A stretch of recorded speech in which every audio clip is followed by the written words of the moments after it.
a boy thrown out of school, but destined to rise.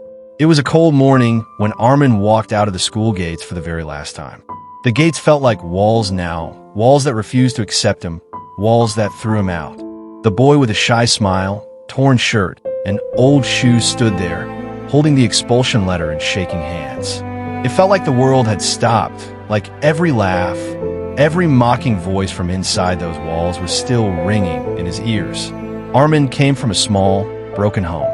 His father had left when he was very young, and his mother worked long hours to put a roof over their heads. He had no friends, no fancy clothes, and no one to stand up for him when things went wrong. At school, he was an easy target. The rich and popular kids teased him every day. They called him names. They pushed him down corridors. They tore the pages of his books. Yet Armin remained quiet, swallowing the sting of each insult. What could he do? He felt too small to fight back. Then came the day that changed his life. A group of popular students stole a book from the library and framed Armin for it. The teachers refused to listen to him. The principal refused to investigate. "We have enough evidence," they said, ignoring the boy's pleas. And just like that, Armin was thrown out of school. No one asked for his side of the story. No one gave him a chance. He walked home that day with a broken heart. The sound of the gate shutting behind him felt like the sound of a door closing on his future. At home, he sank down in a corner and cried until he felt empty. But deep down, under all that pain, a tiny flame refused to go out. Days passed. The boy no one wanted started rising before dawn. He would walk to the library every morning, searching for books that would teach him things no one had taught him at school. He read about people who came from nothing and built empires. He read about men and women who refused to accept defeat. The more he read, the stronger the flame grew. Nights turned into months. Armin worked odd jobs to help his mother. Sometimes he was a waiter at a small cafe. Sometimes he worked at a shop.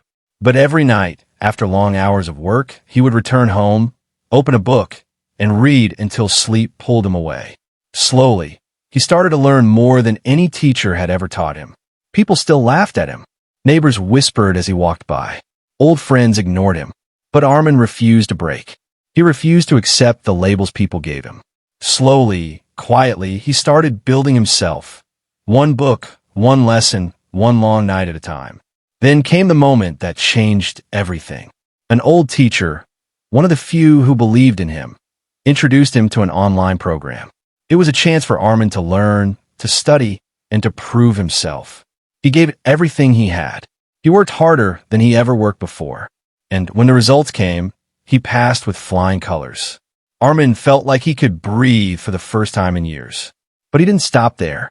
He kept going, kept learning, kept dreaming. The boy who was thrown out of school refused to remain broken. He refused to give up. Years later, the shy boy in torn shoes became a man in a crisp suit. The boy no one wanted became a man who inspired millions. The boy thrown out of school built a life that those who mocked him could only dream of. One day, Armin returned to that same school, not as a student, but as a guest speaker. The teachers who refused to listen to him, the students who bullied him, the gates that once shut in his face, all stood open as he walked through. And when he spoke, every person in that room felt the strength of a boy who refused to be broken. Armin's story is a reminder for every person out there. It doesn't matter where you come from. It doesn't matter who believes in you or who doesn't. What matters is that you believe in you.